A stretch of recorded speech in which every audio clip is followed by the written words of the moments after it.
The Ottawa Senators promised their fans a new era. The old core was gone, the draft picks were piling up, and a young, hungry roster was supposed to lead them back to relevance. For a moment, it looked like the plan was working. Tim Stützle emerged as a star, Brady Tkachuk embodied leadership, and the team seemed destined to rise. But something went wrong. The rebuild that was supposed to deliver hope instead dragged the franchise into years of frustration. Draft picks missed, trades backfired, and the front office stumbled from one misstep to another. Every time it felt like progress was coming, a new setback followed. That's the story of Ottawa's rebuild. Not just a slow process, but a process that derailed entirely. A journey that started with so much promise, but ended up exposing just how fragile a reset can be when the execution falls apart.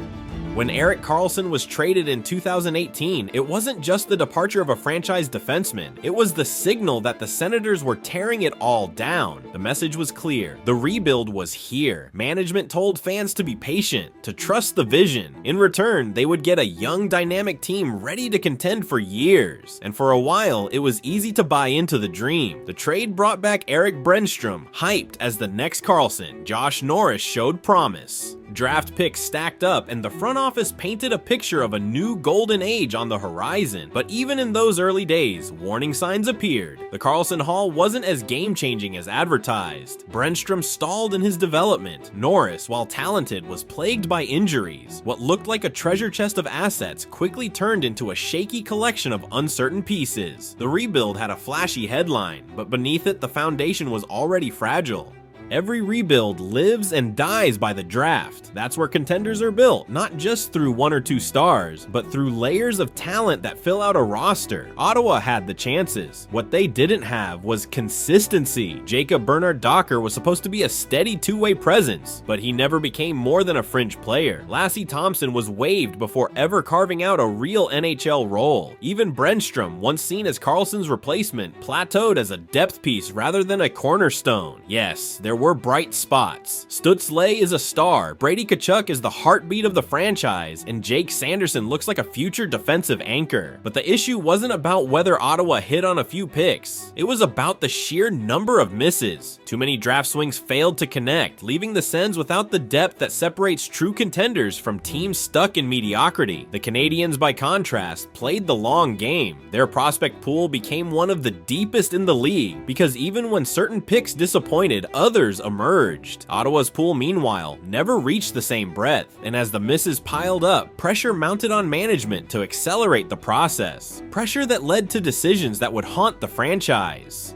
A rebuild can survive a few draft misses. What it can't survive is chaos at the top. And that's exactly what Ottawa's front office delivered. Pierre Dorion, the general manager tasked with guiding the franchise through its reset, became known less for clever roster building and more for avoidable mistakes. The infamous Dadonov trade fiasco, where the team failed to disclose his no-trade clause and ended up penalized by the league, became a symbol of dysfunction. Each misstep chipped away at the credibility of the rebuild. Ownership instability made things worse. Under Eugene Melnyk, the franchise had long been clouded by financial restraints and off-ice controversies. Even after his passing and the eventual sale to Michael Andlauer, the damage to the team's image lingered. Fans were left wondering whether anyone truly had a steady hand on the wheel. Meanwhile, in Montreal, the Canadiens endured their own turbulence, but managed their leadership changes with a clearer direction. They admitted mistakes, reset their timeline, and doubled down on patience. Ottawa, on the other hand, tried to move forward while stumbling over their own mismanagement. And when a team can't trust its front office, it's only a matter of time before bad decisions start stacking up on the ice. In theory, adding veterans to support a young core makes sense. In practice, Ottawa timed it wrong. Instead of letting the rebuild mature before pushing chips in, the Senators jumped ahead. The Karlsson trade was the start, but it was the follow-up moves that really stung. Veterans like Claude Giroux were brought in, not as the finishing piece of a contender, but as patchwork to stabilize a team that wasn't ready. Alex DeBrincat, acquired at a steep cost, lasted just 1 year before being shipped out.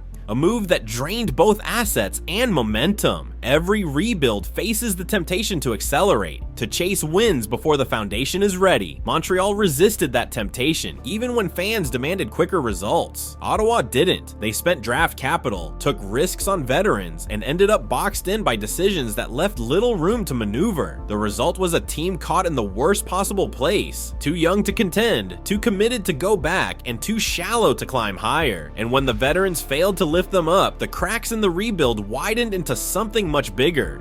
At first, fans were patient. They understood that rebuilds take time, but patience isn't infinite. Year after year, promises of progress turned into disappointment. Media narratives shifted from hope to criticism. Fans who once dreamed of a rising contender now questioned whether the rebuild was working at all. "This is a failed rebuild" became a common refrain. The constant setbacks wore down not just the fan base, but the players themselves. Young stars were asked to shoulder the weight of carrying a franchise before the supporting cast was ready.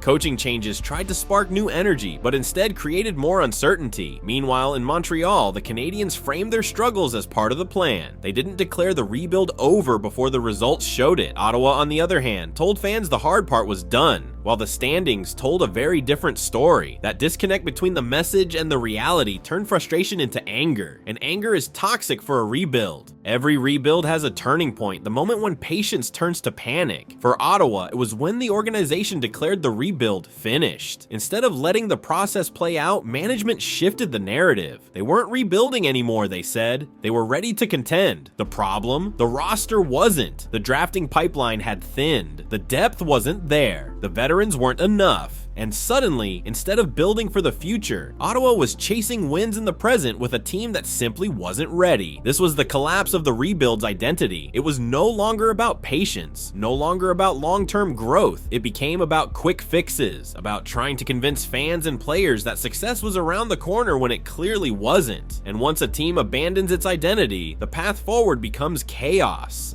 While Ottawa stumbled, Montreal charted a very different course. The Canadiens made their fair share of questionable moves, but the difference was in how they framed their rebuild and how they managed expectations. They were transparent about where they stood. They admitted when mistakes were made, and they didn't oversell progress before it was real. That honesty bought them time. Montreal's approach emphasized depth over flash. Instead of putting all their chips on one or two prospects, they built a larger pool of talent. Even if certain picks didn't pan out, others stepped in to fill the gap. It gave the franchise flexibility, a safety net that Ottawa lacked. The Canadiens also avoided forcing splashy trades or high-risk moves until the timing was right. Their front office kept patience as the central theme, and that patience gave their rebuild credibility. Fans in Montreal could still see the big picture. Even when the team struggled, there was a sense of direction, an understanding that the process was ongoing, not something prematurely declared complete. Ottawa's rebuild, on the other hand, ran out of gas the moment management tried to convince everyone it was already finished. That contrast between steady construction and rushed promises makes Ottawa's failures stand out in sharper relief. The Senators' rebuild didn't collapse because of a single bad draft or one unlucky trade. It collapsed because the franchise lost its identity. A successful rebuild requires three things above all else: patience, humility, and discipline. Ottawa abandoned all three at critical moments. Instead of steady progress, they gave fans bold declarations. Instead of accepting setbacks as part of the process, they tried to mask them with quick fixes. Instead of building a roster layer by layer, they tried to jump ahead to the final stage before the foundation was strong enough to hold it. That shift, from building to patching, from patience to panic, was the fatal mistake. Once the Senators stopped seeing themselves as a team in progress and started selling themselves as a contender, every other flaw magnified. Draft misses became crippling, front office errors became unforgivable, and every veteran gamble looked like desperation instead of strategy. The tragedy isn't just that Ottawa's rebuild failed, it's that it betrayed the very principles a rebuild depends on. By losing sight of the long game, the Senators set themselves up to repeat the same mistakes again,